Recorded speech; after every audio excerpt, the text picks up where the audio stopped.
മഹാരാഷ്ട്രയിൽ നിന്നുള്ള ഒരു കാഴ്ചയാണ്. മഹാരാഷ്ട്രയിലെ ബാരാമതിയിൽ ഒരു നാലുകെട്ടുണ്ട്. ഏതെങ്കിലും ഒരു മലയാളിയുടേതായിരിക്കാം എന്ന് നമുക്ക് തോന്നാം നാലുകെട്ട് എന്ന് പറയുമ്പോൾ, പക്ഷേ അല്ല, ഒരു മഹാരാഷ്ട്രക്കാരിയുടേതാണ് ഈ വീട്. ശരത് പവാറിൻ്റെ കുടുംബാംഗമായ നിർമ്മല ബോയ്റ്റയുടെ വീട് വിശേഷങ്ങളിലേക്കാണ് നമ്മൾ പോകുന്നത്. ബാരാമതിയിലൂടെ ശ്രീനാഥ് ചന്ദ്രൻ നടത്തിയ യാത്ര.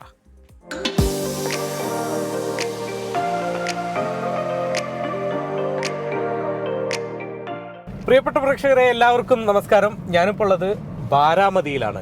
മുംബൈയിൽ നിന്ന് ഏതാണ്ട് 300 കിലോമീറ്ററോളം സഞ്ചരിച്ചാണ് ബാരാമതിയിൽ വന്നത്. തെരഞ്ഞെടുപ്പ് കാലത്ത് അതുമായി ബന്ധപ്പെട്ട റിപ്പോർട്ടിങ്ങിനാണ് വന്നതെങ്കിലും ഇവിടെയുള്ള ഒരു മഹാരാഷ്ട്രക്കാരിയെയും അവരുടെ വീടും പ്രേക്ഷകർക്ക് കാണിച്ചു തരാം. അതിൽ ചില കൗതുകങ്ങളുമുണ്ട്. നമുക്ക് അങ്ങോട്ട് പോവാം.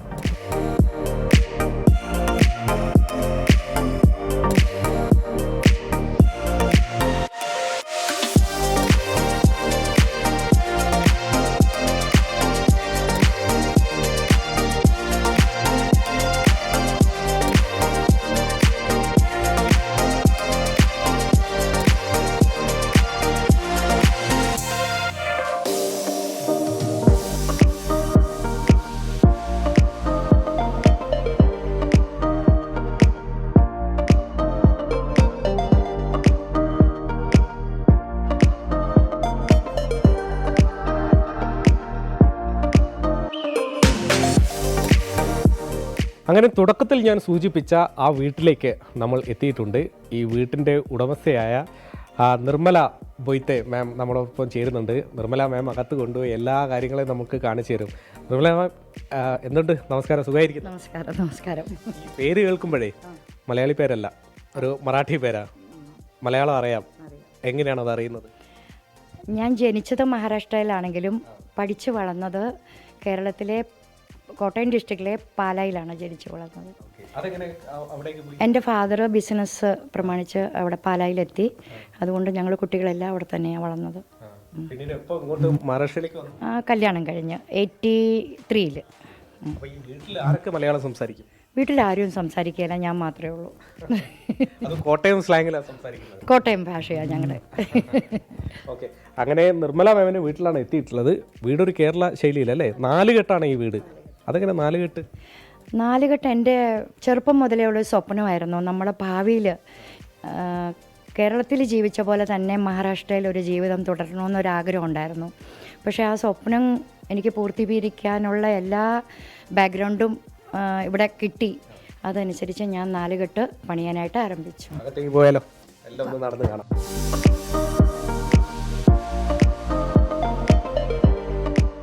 എൻട്രൻസിൽ മുതലേ മുഴുവൻ മരങ്ങളാണ്.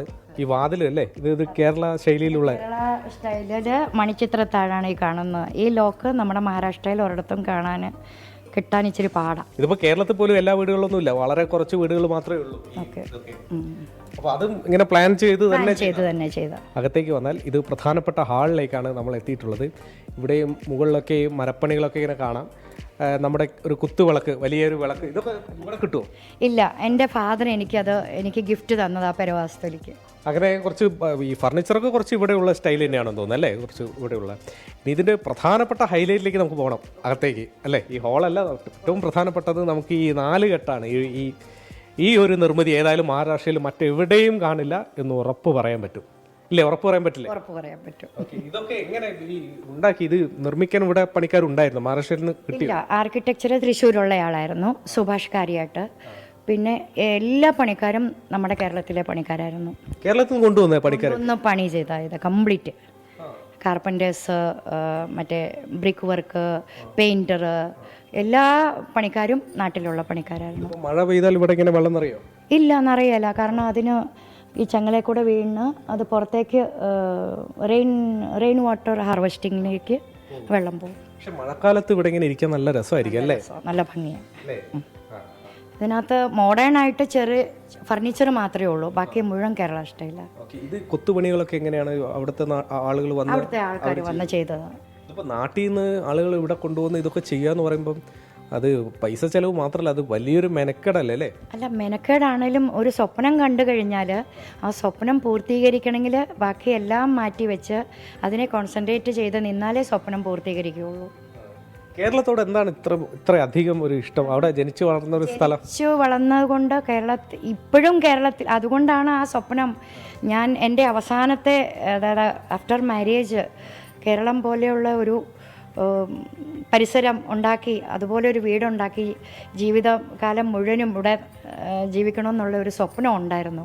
ആ സ്വപ്നം പൂർത്തീകരിക്കാൻ ബാക്കി എന്തൊക്കെ പ്രതിസന്ധികൾ വന്നെങ്കിലും അത് തടുത്തു മാറ്റി ഇത് പൂർത്തീകരിച്ചു.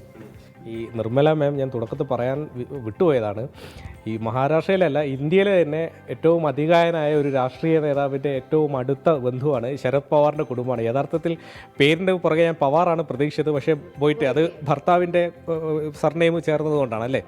പവാറുമായിട്ടുള്ള ബന്ധം എന്ന് പറയാം. ശരത് പവാർ ഞങ്ങളുടെ അടുത്ത റിലേറ്റീവാണ്. പുള്ളിയുടെ മരുമകൾ എൻ്റെ ഹസ്ബൻഡിൻ്റെ നീസ, ഫസ്റ്റ് കസിന്. വന്നിട്ടുണ്ടോ അവിടെ? പവാർജി വന്നിട്ടുണ്ട്. പവാർ കുടുംബത്തിലെ എല്ലാവരും തന്നെ എൻ്റെ വീട്ടിൽ വന്ന് വീട് കാണാനായിട്ട് തന്നെ കൗതുകത്തോടു കൂടി വന്നിട്ടുണ്ട്. എന്ത് പറയും, ഇത് കണ്ട ഞെട്ടുവോ എല്ലാവരും? അവർക്ക് ഭയങ്കരമായിട്ട് ഇഷ്ടപ്പെട്ടു. അവർ പറഞ്ഞു ഇതുപോലൊരു വീട് ഞങ്ങൾ അടുത്ത കാലത്തെങ്ങും കണ്ടിട്ടുമില്ല, കാണാൻ സാധ്യതയില്ല. ഒരു സാധ്യതയില്ല, കാരണം മഹാരാഷ്ട്രയിൽ ഇങ്ങനൊരു വീട് ഏതായാലും കാണാൻ ഒരു സാധ്യതയും ഇല്ല. ഞാൻ തന്നെ അത്ഭുതപ്പെട്ടു പോയി, ബാരാമതിയിൽ ഇങ്ങനെ ഒരു വീടുണ്ട്, അതും ശരത് പവാറിൻ്റെ കുടുംബാംഗം തന്നെ ഇങ്ങനൊരു വീടുണ്ടാക്കി വെച്ചു എന്നത് അറിഞ്ഞപ്പോൾ. ഏതായാലും കേരളമായിട്ടുള്ള അഭേദ്യമായൊരു ബന്ധം, സ്നേഹം അവർക്ക് ഇപ്പോഴും ഉണ്ട്. ഈ മലയാളമായിട്ട് എന്തെങ്കിലും സിനിമയൊക്കെ കാണും, മലയാള സിനിമ എല്ലാ സൺഡേയിലും ടി വിയിൽ കാണും. ഇത് നമ്മുടെ ക്ഷേത്രങ്ങളിലൊക്കെ കാണുന്ന മ്യൂറൽ അല്ലേ, ചുവർ ചിത്രമല്ലേ ഇത്? ഇതെങ്ങനെ ഇവിടെ എത്തി? അല്ല, എൻ്റെ കോട്ടയത്ത് എൻ്റെ ഒരു ആങ്ങളയുണ്ട്, ആങ്ങളയുടെ മോള് വരച്ചതാണ്. അതെ, ഇതും നാട്ടിൽ നിന്ന് തന്നെ. എങ്ങനെയാണ് ഈ തെരഞ്ഞെടുപ്പാണല്ലോ, അപ്പം അജിത് പവാറും ഉണ്ട് ബാരാമതിയിൽ, അദ്ദേഹത്തിൻ്റെ സഹോദരൻ്റെ മകൻ യോഗേന്ദ്ര പവാറും ഉണ്ട്. അപ്പം ആർക്കൊപ്പമാണ് കുടുംബം? ഞങ്ങൾക്ക് പവാർ കുടുംബം അടുത്ത വേണ്ടപ്പെട്ട ആൾക്കാരെ എല്ലാവരും. അതുകൊണ്ട് അതിനൊരു ആൻസർ പറയാൻ ഇന്നത്തെ ഈ കണ്ടീഷനിൽ എനിക്ക് ഇച്ചിരി ബുദ്ധിമുട്ടുണ്ട്. രണ്ടുപേരും വേണ്ടപ്പെട്ടവരാ. ആര് വന്നാലും നമുക്കെല്ലാവർക്കും ഞങ്ങളുടെ സ്വാഗതമായിരിക്കും. അപ്പോൾ അതൊക്കെയാണ് ഈ നാലുകെട്ടിനകത്ത് നിന്നുള്ള വിശേഷങ്ങൾ. ബാരാമതിയിലാണ് നമ്മൾ എത്തിയിട്ടുള്ളത്. ഏതായാലും തെരഞ്ഞെടുപ്പ് പ്രചാരണ കാലത്ത് അതിനുവേണ്ടി, ആ റിപ്പോർട്ടിങ്ങിന് വേണ്ടി വന്നപ്പോൾ ഇങ്ങനെ ഒരു കാഴ്ച കൂടി കാണാൻ കഴിഞ്ഞത് വളരെ സന്തോഷം തോന്നുന്നു. കേരളത്തിലേക്ക് ഒന്ന് മടങ്ങിപ്പോയ പോലെയൊക്കെ ഒരു തോന്നൽ ഇവിടെ നിൽക്കുമ്പോൾ ഉണ്ട്. ബാരാമതിയിൽ നിന്നും വരുൺ വടശ്ശേരിക്കൊപ്പം ശ്രീനാഥ് ചന്ദ്രൻ, 24.